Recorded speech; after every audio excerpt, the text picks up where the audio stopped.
Hi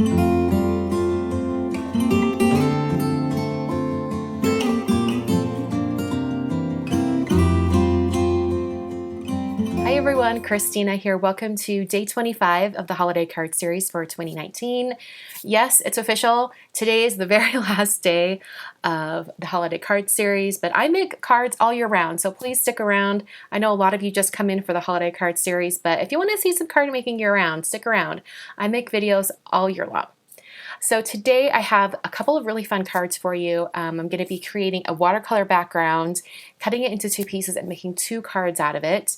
In fact, this card was actually meant for day 23, but I loved it so much and I thought it was so special. I wanted to save it for day 25. I always think day 1 and also day 25 are kind of really special, and so I wanted to make sure I kept it for day 25. So here we are, let's get into it.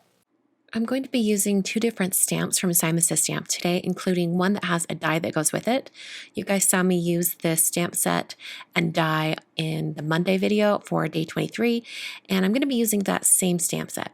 Starting out by stamping the two large stamps in the stamp set in VersaFine Onyx Black ink onto some craft colored cardstock. This is actually Neenah Environmental Desert Storm cardstock.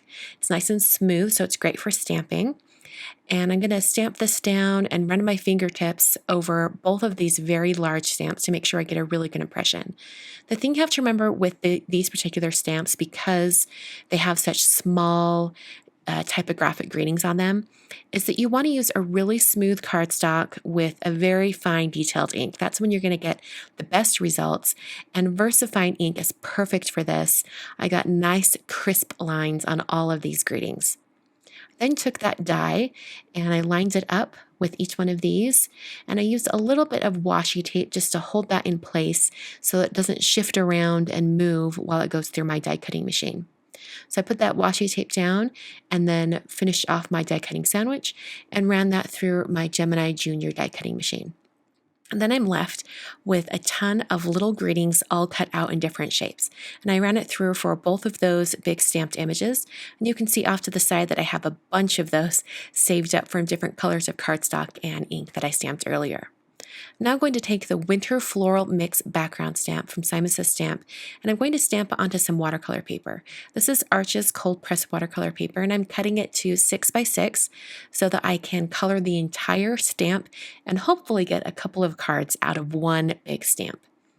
So I'm coating the stamp in Versamark ink and then pressing it down onto that watercolor paper. Wanted to note that I'm using my Misty stamp tool today, and I've just removed the foam pad so that it can accommodate the thickness of this cling background stamp.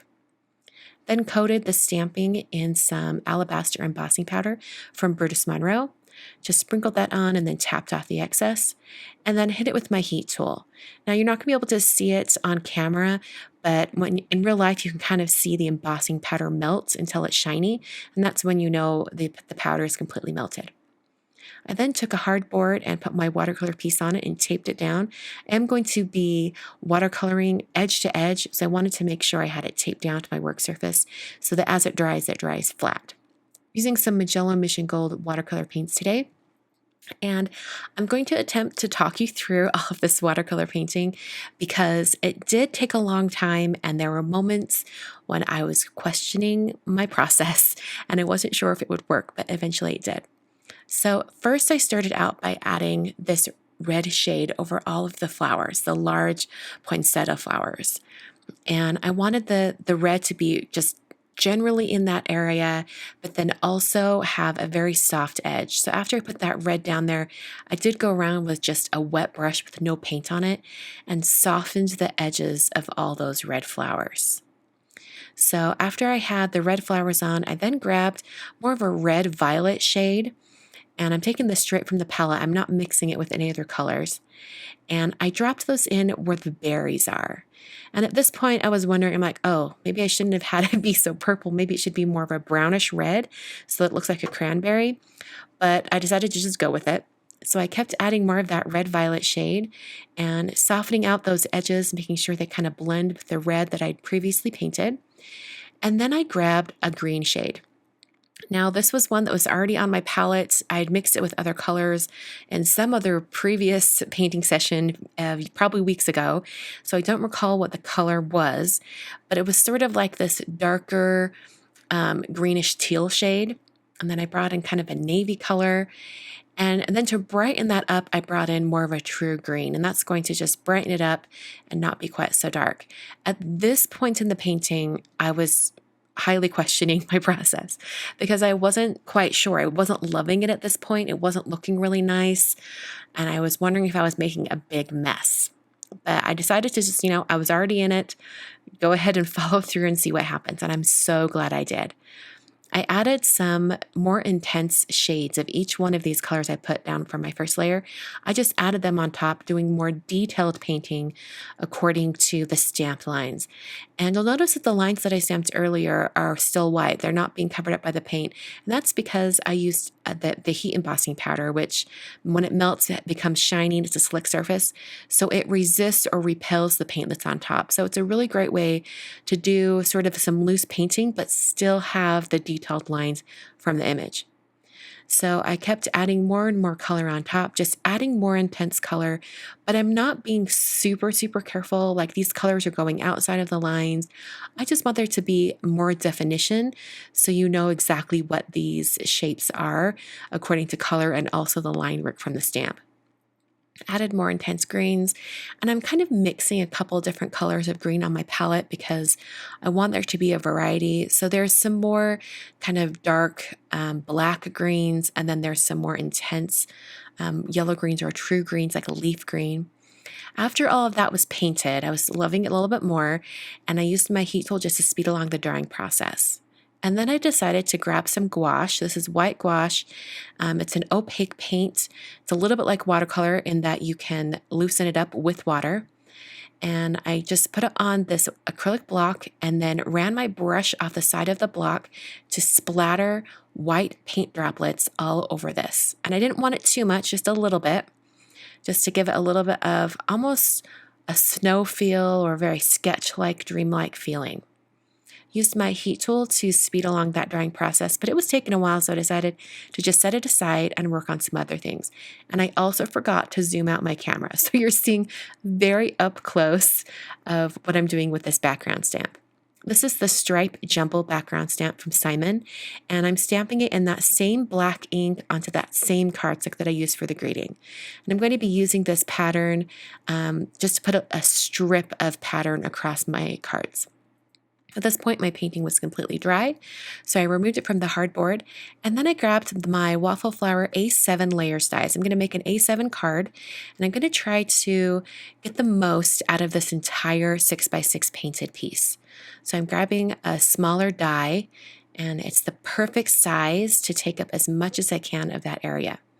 Ran it through my die cutting machine, and then I'm left with this large cutout piece that's the perfect dimensions for a 5x7 card, and this other piece that I can cut down to have use on an A7 or an A2 card, So I trimmed that down, and then I put some foam adhesive on the back and adhered it to a white card base. This card base is cut to 5.5 by 4.25, and I just scored it on the side for a side folding card.